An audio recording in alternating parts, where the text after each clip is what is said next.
자, 이번에는 협객전. 자, 하북성 광평에 사는 풍노인에게는 아들 하나가 있었는데 이름을 상여라 했으며 부자가 한결같이 수재였다. 풍노인은 예순이 가까웠으나 성격이 솔직하고 강직해서 부정을 탐내지 않았기 때문에 가정은 항상 가난했다. 2년 동안에 그의 아내와 며느리가 차례차례로 죽었기 때문에 물을 깃거나 쌀방아를 찢거나 여러가지 가정살림을 풍노인이 혼자 도맡아 하지 않으면 안 되었다.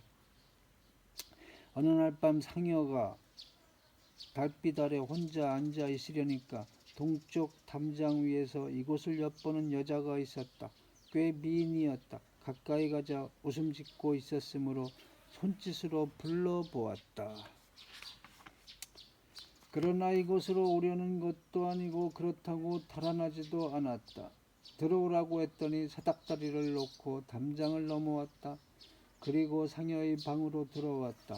이름을 묻자 저는 이웃에 사는 처녀로서 홍옥이라고 합니다. 하고 대답했다. 상여는 크게 기뻐하며 앞으로 영원한 부부의 약속을 하고 싶다고 말하자 여자도 기쁘게 승낙했다.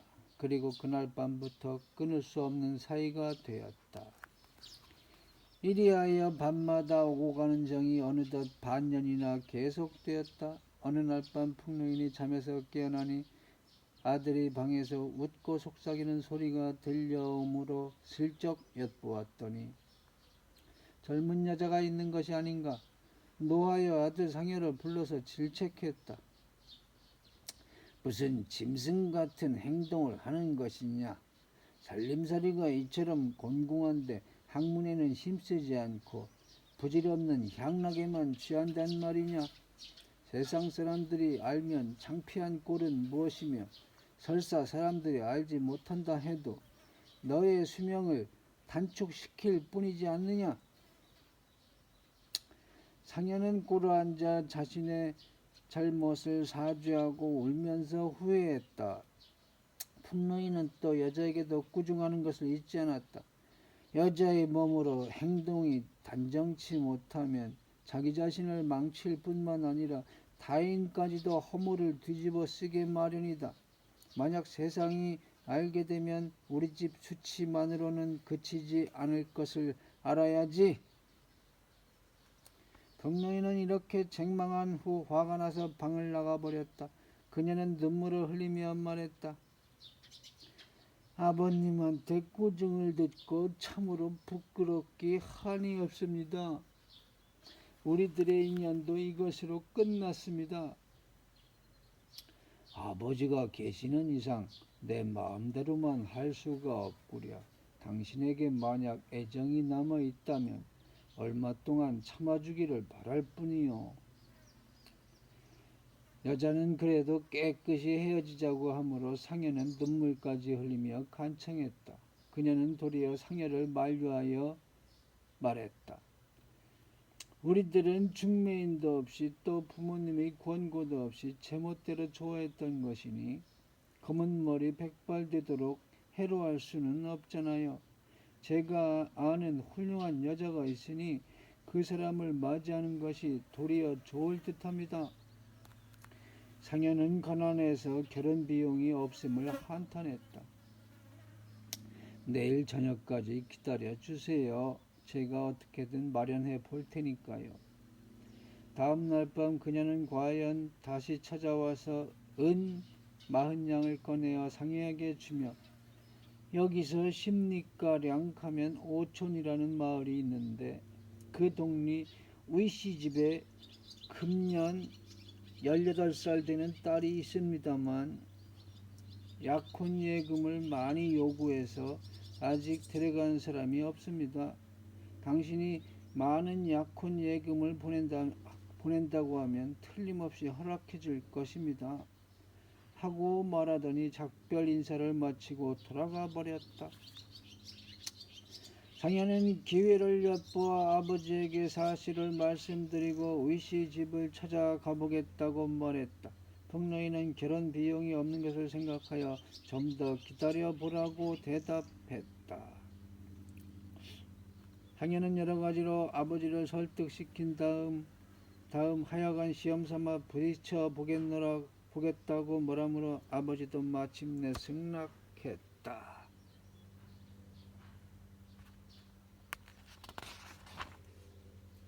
이리하여 상현은 하인을 고용하여 말을 끌게 하고 의씨 집을 찾아갔다. 의씨는 본래가 시골 농부였으므로 집 밖으로 불러내서 교섭하려고 작정했다.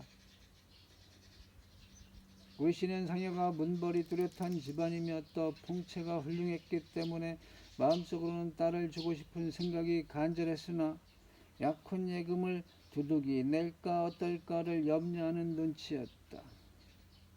상현은 그 문제로 말미암아 확실한 대답을 꺼려하는 상대자의 심중을 알아차리자 갖고 있던 돈을 모두 내주었다. 그러자 의씨는 크게 기뻐하며 이웃사람에게 부탁하여 중매를 서게 하고 결혼 승낙서를 써서 약속을 했다. 상현은 의씨의 방으로 들어가서 늙은 아내에게 인사를 했지만 방 안은 비좁고 답답하기 짝이 없었다. 처녀는 어머니의 등 뒤에 몸을 도사리고 앉았는데 얼핏 보자 비록 남루한 의복을 몸에 걸치고 있기는 했지만 사람을 이끄는 매력을 지니고 있었으므로 마음속으로 기뻐했다. 의씨는 정결한 이웃집을 빌려서 상여를 안내하여 극진히 대접하며 말하기를 신부를 맞이하러 일부러 오지 않아도 이편에서 준비가 갖추어지는 대로 사돈댁으로 데리고 가겠다는 것이었다. 상현은 그 날짜를 정한 다음 집으로 돌아왔다. 그리고 아버지에게 보고했다. 의씨 집에서는 우리가 넉넉지 못하다는 것을 그다지 염려하지도 않았고 약혼 예금에 대해서도 어려운 문제를 일으키지 않았습니다. 아버지는 매우 기뻐했다. 약속한 날 의씨는 과연 딸을 데리고 왔다. 그녀는 부지런히 일하고 온순하여 부부의 금실 또한 좋았다. 그로부터 2년이 지나자 아들 하나를 낳았다. 이름을 복동이라고 했다. 한식날에 아내는 어린애를 업고 산소에 갔다 돌아오는 도중 그 지방의 유력자 송씨와 만났다. 송씨는 본래 어사를 지내다가 뇌물을 받은 죄가 탄로나 관직을 파면당하고 시골에 파묻혀 있었으나 그 위세가 대단했고 더욱이 수완이 악랄하기로 유명했다. 바로 그날 송씨도 산소에 갔다가 돌아오는 도중 그녀의 모습을 보고 예쁜 여자라고 점찍고는 마을 사람들에게 물어서 그것이 상여의 아내라는 것을 알았다.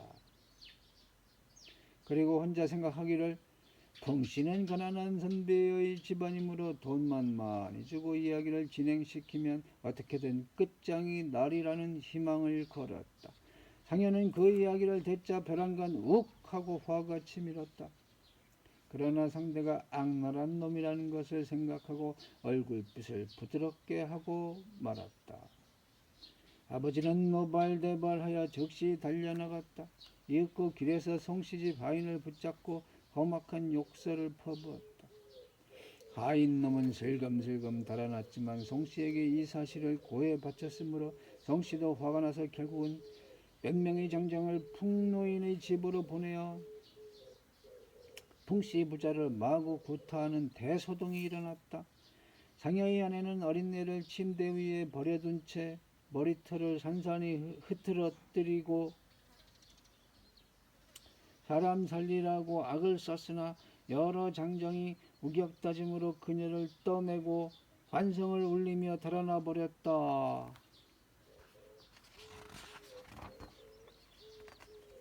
상여부자는 상처를 입은 채 대청마루에서 신음하고 어머니를 뺏긴 어린애는 방 안에서 찢어질 듯이 울어댔다.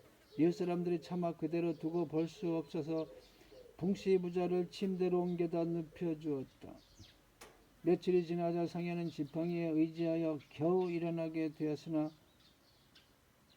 아버지는 격분한 나머지 식사도 못하고 피를 토하다가 끝내 세상을 떠나고 말았다. 상현은 분노와 슬픔을 참지 못하여 어린애를 품에 안고 법정에 호소했다. 나중에는 총독과 순무사한테까지 소장을 제기했지만 몇 차례나 호소해도 아무런 효과가 없었다.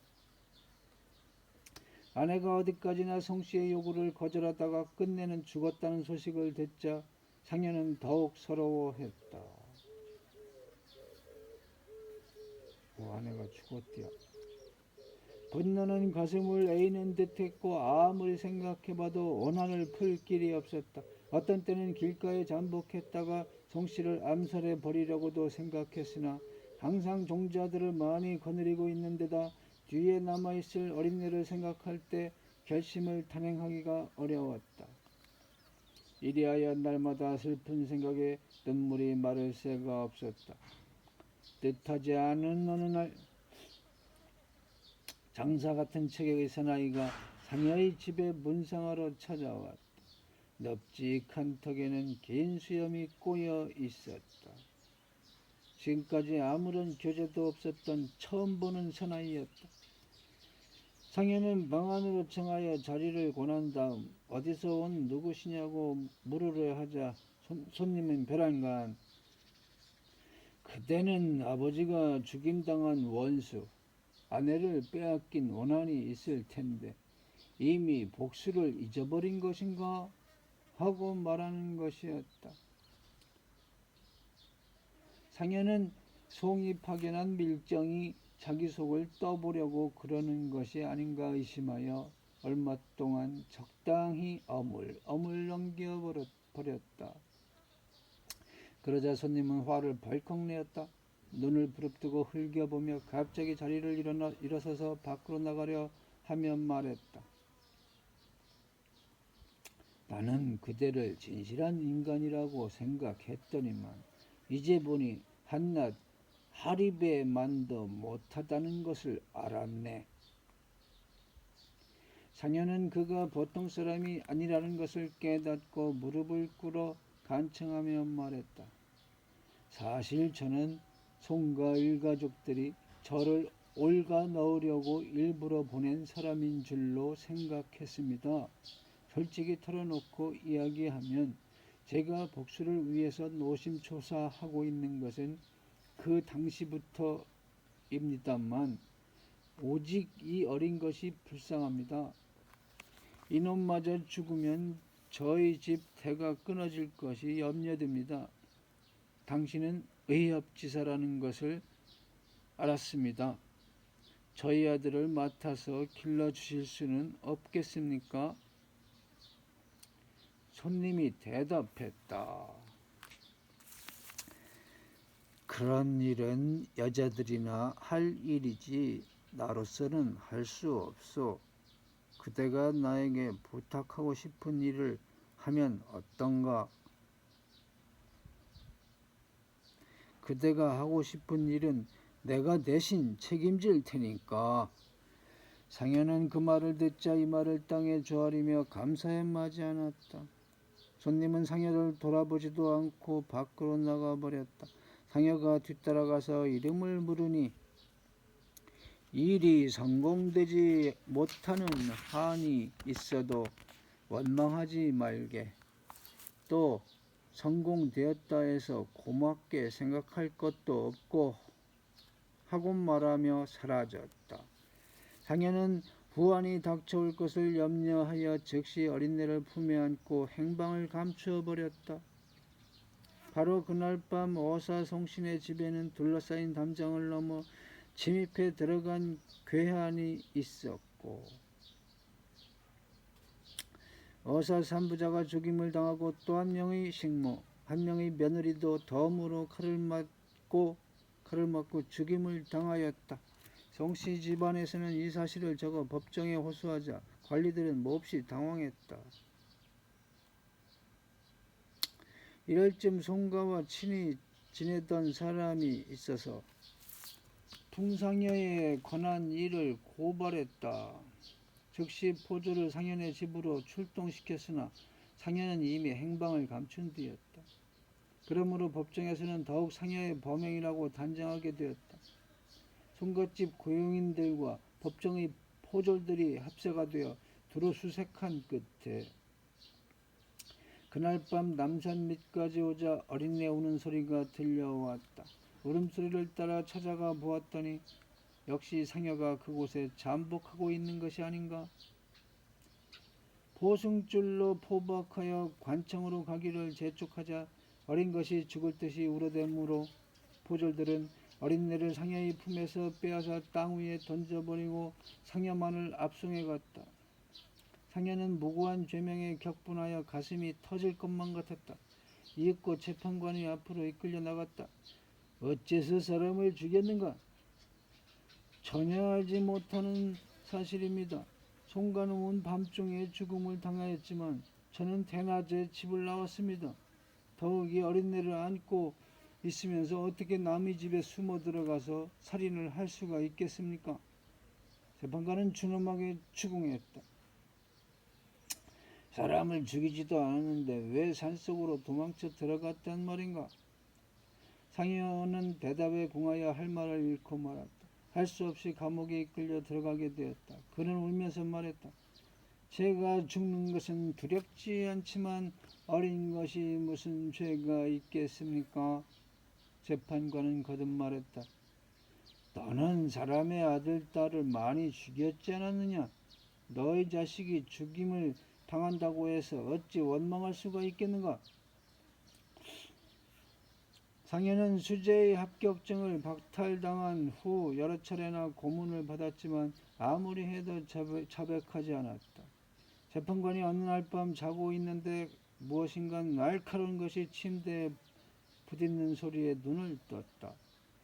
재판관은 두려움에 벌벌 떨며 큰 소리를 질렀다. 집안 사람들이 모두 잠에서 깨어났다. 한 군데 모여서 불을 켜보니 서릿발같이 번쩍이는 담도가 한치 깊이나 되도록 침대 나무틀에 박혀서 뽑을래야 뽑아지지도 않았다. 재판관은 그것을 보고 머릿속이 아찔했다. 손에 무기를 들고 집 안팎을 뒤졌으나 이렇다 할 단서는 하나도 없었고 재판관은 공포에 사로잡혔다. 한편 세두가 당장하던 송씨는 이미 죽었고 무서울 것이 없다고 생각하자 재판관은 상급 재판소에 의견서를 제출하여 상여를 위한 변명을 했고 그를 석방해 주었다. 상여는 집에 돌아오기는 했지만 쌀독에는 이미 한 톨의 쌀도 없었고 다만 혼자서 앉아있는 방 안에 담백만이 그를 상대할 뿐이었다. 다행히 이웃 사람들이 동정을 베풀어 음식물을 가져왔기 때문에 그날을 보낼 수 있었다. 을구대천의 원수를 갚았다는 것을 생각하면 기쁘기도 하지만 비참한 재난에 의해서 한 가족이 전멸하다시피 한 것을 생각하면 끊임없이 눈물이 흘러내렸다. 그리고 뼈에 사무치도록 가난한 살림의 서러움과 조상의 대를 이을 혈통마저 끊어진 것을 생각하면 불현듯 울음이 터져 나오는 것을 억제할 수가 없었다. 이러한 나날이 반년이나 계속되어 이제는 체포될 염려도 없어졌으므로 재판관에게 간청하여 아내의 뼈만이라도 찾도록 판결을 내려달라고 했다. 이윽고 아내의 뼈를 찾아서 매장하고 돌아오자 슬픔은 한층 더하여 아내의 뒤를 따라 죽어버리고 싶은 심정으로 침대에서 뒹굴며 번민에 쌓여 있었다. 그때 문득 문을 두드리는 사람이 있었다. 마음을 안정시키고 귀를 기울여 보니 누군가 문 밖에서 어린애를 달래는 소리가 들려왔다. 상여는 급히 일어나서 밖을 내다보았다. 어둠 속에서도 여자의 모습 같았다. 창문을 열자 젊은 여인이 불쑥 말을 걸어왔다. 무고한 죄명을 이제야 벗어났다고요. 그동안 안녕하셨어요. 상여의 귀에 익은 말소리였다. 그러나 누군지 생각나지 않았다. 불을 켜보니 홍옥이었다. 방실방실 웃는 어린애를 허리 옆에 껴안고 있었다. 상현은 말할 사이도 없이 홍옥을 얼싸안고 엉엉 소리를 내어 울었다. 홍옥도 마음이 아팠다. 이윽고 그녀는 어린애를 앞으로 내밀며 너의 아버님을 잊었느냐 하고 말하자 어린애는 홍옥의 옷자락을 붙든 채로 상현을 뚫어지도록 바라보았다. 자세히 보니 그 애는 다름 아닌 복동이었다. 깜짝 놀라 상현은 울음 섞인 소리로 물었다. 이 애를 어떻게 여기까지? 사실대로 말씀드리겠습니다. 그런데 제가 앞서 이웃에 사는 사람이라고 한 것은 거짓말이었어요. 사실 저는 야후의 변신입니다. 마침 어느 날 밤 산길을 걷고 있으려니까 골짜기에서 어린애 우는 소리가 들리기에 가서 데려다가 섬서 땅에서 길렀습니다. 큰 재난도 이제는 모두 치렀다고 들었기에 데리고 와서 당신과 함께 살도록 해주려고 생각했어요. 상현은 눈물을 닦으며 감사에 맞이 않았다. 어린애는 홍옥에게 안겨서 마치 친어머니의 품에 있는 것 같았고 좀처럼 상현을 아버지라고 믿지 않는 것 같았다. 밤이 새기도 전에 홍옥은 바쁘게 일어났다. 왜 그러냐고 묻자 이제 그만 돌아가고 싶습니다 하고 대답했다. 상현은 옷도 입지 못한 채 일어나서 침대 위에 엎드려 흐느꼈다. 홍옥은 웃으면서 말했다. 당신을 속여본 것 뿐이에요. 이제부터 새로이 한 가정을 일으켜 세우려는데 아침엔 일찍 일어나고 밤이면 늦도록 일해야 하지 않겠어요? 그리고 밭에 나가서 김매기와 집안에서 청소하기를 부지런히 하며 남자보다 더 힘든 노동을 해냈다. 상현은 곤궁한 살림이 항상 마음에 걸렸으나 자기 힘으로는 해결할 방도가 없었다. 홍옥이 말했다. 당신은 집에 푹 파묻혀서 공부나 열심히 하세요. 가정살림에 신경을 쓰지 않아도 좋아요. 설마 굶어 죽게 하겠어요? 그리고 자신이 돈을 마련하여 방적기구를 사들이고 수십마지기의 밭을 빌려서 인부를 고용하여 농사를 지었다. 자신이 스스로 호미와 가래를 들고 밭일을 했으며 갈대잎을 베어다 지붕을 잇기도 했다. 마을 사람들은 아내의 훌륭한 살림살이에 감탄하여 연장을 빌려주며 도움을 아끼지 않았다. 이리하여 몇 해가 지나자 가훈은 번창해가고 살림은 점점 풍부해졌다. 상현은 말했다. 각박한 살림에 아무것도 없었던 것을 그대의 힘 하나로 이처럼 일으켜 주어서 다른 염려는 없지만 또 한 가지 아직 해결하지 못한 것이 있어서 그것이 무엇이죠? 시험 치를 시기가 다가오는데 아직 자격을 회복시키지 못했으니 시험은 이제 수재시험에서 다시 상급시험이고 이 자격은 먼저 재판관에게 박탈된 수재의 자격을 회복하지 않으면 상급시험을 치를 수가 없으니까 그 얘기하는 거예요. 홍옥은 웃으면서 대답했다. 제가 벌써 학정관에게 넉량을 바쳐두었습니다. 학정관은 시험을 취급하는 관리래요. 당신의 이름은 벌써 원래 자격을 되찾았어요. 당신이 말씀하시는 지금에야 손을 쓴다면 이미 시기가 늦지 않았겠어요? 상현은 더더욱 그녀가 고맙게만 생각되었다. 이번 시험에 상현은 드디어 거인에 급제하였는데 당신 나이 36세였다. 이 거인이란 수재보다 상급 시험에 급제한 사람의 명칭이다. 이리하여 살림은 더욱 풍부해지고 주택은 높이 솟았고 가훈은 번창했다. 아내 홍옥은 아름답고 정숙했으며 상냥하기 그지없었는데 그 일하는 솜씨가 보통 농가의 주부보다 더 뛰어났다. 홍옥의 나이는 38세였으나 이제 겨우 20을 간 넘은 사람 같기만 했다. 이사씨는 말하기를, 이사씨는 포송령의 필명입니다.